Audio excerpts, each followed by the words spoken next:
The table full of guns and high-powered weapons was hard to miss when you walked into Tuesday's news conference at the U.S. Attorney's Office in downtown Phoenix.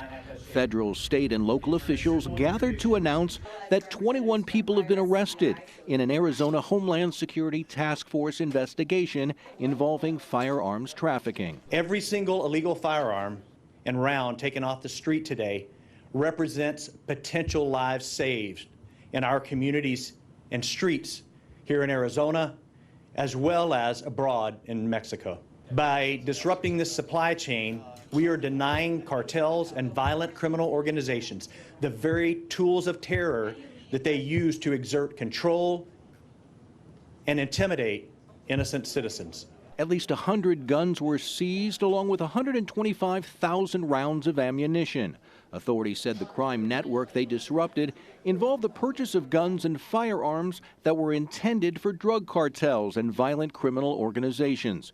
We're told many of the straw purchases were made across Maricopa County and other parts of the state. The defining feature of this investigation is that it encompasses the full firearms trafficking ring.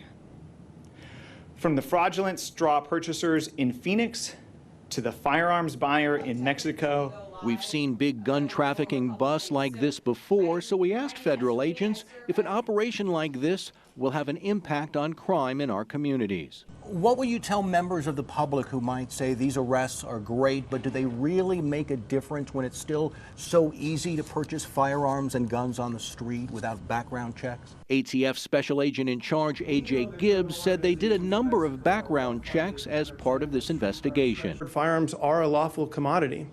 So that's why we have a sophisticated group of agents and analysts and prosecutors that work to identify who's purchasing firearms lawfully and exercising their Second Amendment versus those who are essentially exploiting our firearms laws in order to traffic them to cartels, essentially. The 21 arrests announced today are in addition to several other recent arrests in the same case. Live in studio, Jason Berry for Arizona's Family.